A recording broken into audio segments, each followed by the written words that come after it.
Estamos conversando con Sergio Daga. Sergio, la actividad agrícola es una actividad riesgosa.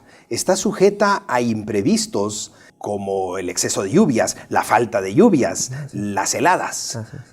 ¿Cómo se defienden los agricultores frente a estas eventualidades? Si nos enfocamos en agricultores pequeños, por ejemplo menores a 5 hectáreas, 3 hectáreas, en países en desarrollo, que es lo que he venido investigando en los últimos 3 años, lo que observamos es que no tienen todas las posibilidades para poder cubrirse contra los riesgos.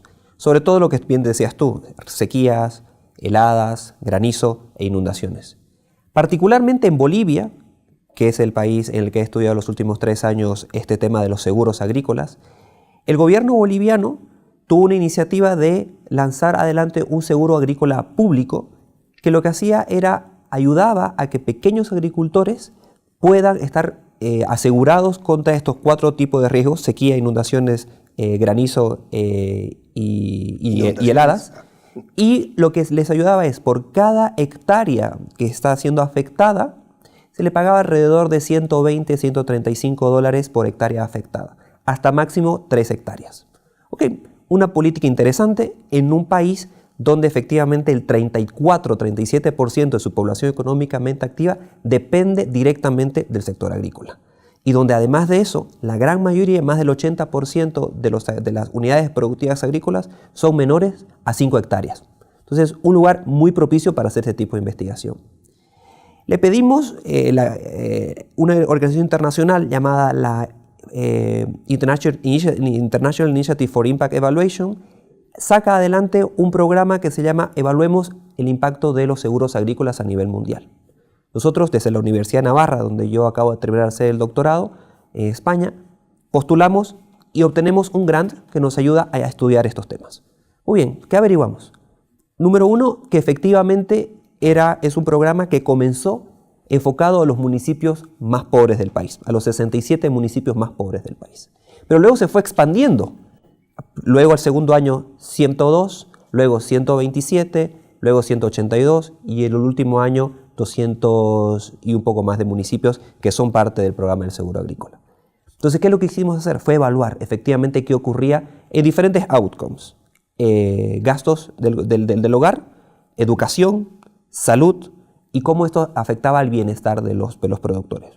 Lo que encontramos efectivamente es de que existe cierto impacto en los pequeños productores agrícolas en mayor gasto del consumo del hogar, en mayor gasto en alimentos, por ejemplo, y una mejora pequeña de la educación de los hogares.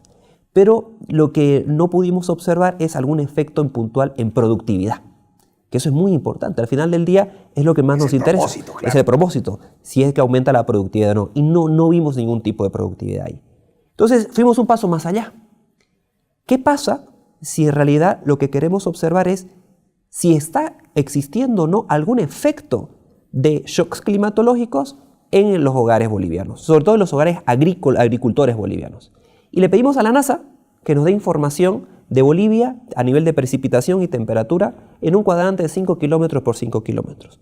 Obtenemos esa información, luego le pedimos al Instituto Nacional de Estadística de Bolivia que nos brinde información de las encuestas agrícolas que ha tenido el año 2008 y 2015, juntamos esas 2 bases de datos y tenemos una base de datos interesantísima que es observamos la unidad productiva agrícola en un municipio determinado, le imputamos el shock climatológico, sea de temperatura o sea de precipitación, y podemos observar efectivamente cuál es el efecto en los rendimientos agrícolas de todos los crops, de todas las cosechas que están teniendo los agricultores. Y una cosa mucho más interesante es que hemos podido lograr cuál es la temperatura threshold, la temperatura techo, a la cual por encima de esa temperatura los yields, los rendimientos agrícolas empiezan a disminuir.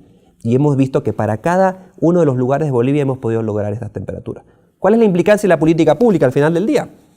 De que efectivamente si los gobiernos quieren enfocarse en aminorar los efectos que está teniendo los shocks climatológicos en los agricultores más pequeños, primero, incentivar al sector privado a que pueda ser parte de la política puntual de seguros agrícolas de diferentes maneras. Por ejemplo, una de ellas que hemos visto es mejorar las cadenas meteorológicas, tener las estaciones meteorológicas, construir mucho más estaciones meteorológicas que ayuden a poder obtener mejor información sobre precipitaciones y temperatura. Y lo otro que habíamos visto también es de que ya sabemos, otra información para todo el andamiaje del sector agrícola nacional, es qué ocurre con las temperaturas y en qué lugar puntual yo puedo cultivar a un tipo de cultivo y en dónde no puedo hacerlo. Eso ayuda también al proceso estratégico. ¿Toda esta información está siendo aprovechada? Esta información la estamos terminando de elaborar.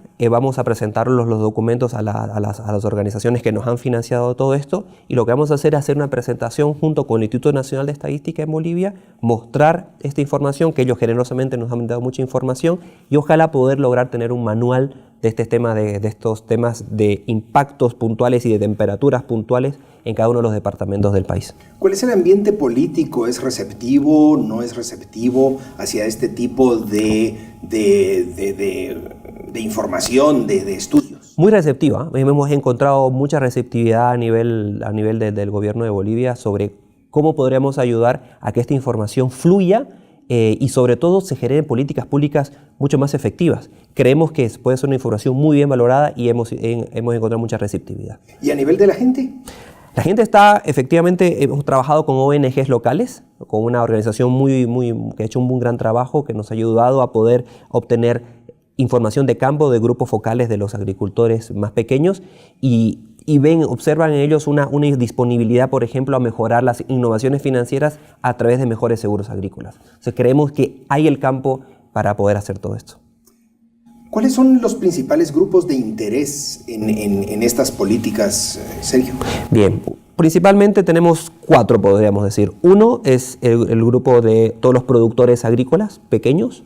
Luego tenemos todo el grupo de proveedores de insumos agrícolas, que les interesa también saber por dónde, cuáles son los shocks que están teniendo sus productores. Luego están los gobiernos nacionales y municipales y también departamentales, que son los encargados de ayudarles a los productores. Y está el ambiente académico, ¿no? Que esto ayuda muchísimo a poder generar nuevas líneas de investigación en un área que todavía está muy poco estudiada en Bolivia y en todos los países en desarrollo en general. Descontando que es un área nueva, si un estudiante se acercara y te dijera, Sergio, ¿cómo puedo aproximarme a estos temas? ¿Tienes algún sitio web, algún correo electrónico, alguna organización que les pueda ayudar? Nosotros, hasta hace poco yo estaba trabajando en la Universidad de Navarra, en el norte de España, en la ciudad de Pamplona, y tenemos un centro de investigación que se llama el Navarra Center for International Development. Ahí tenemos el sitio montado, el sitio web de este proyecto, y es cuestión de que podamos poner en contacto y podamos hablar un poco, quizás para aplicarlo en otro país. Gracias, Sergio, por compartir estas ideas y estas experiencias con nosotros. Gracias y a ustedes también. Muchas gracias.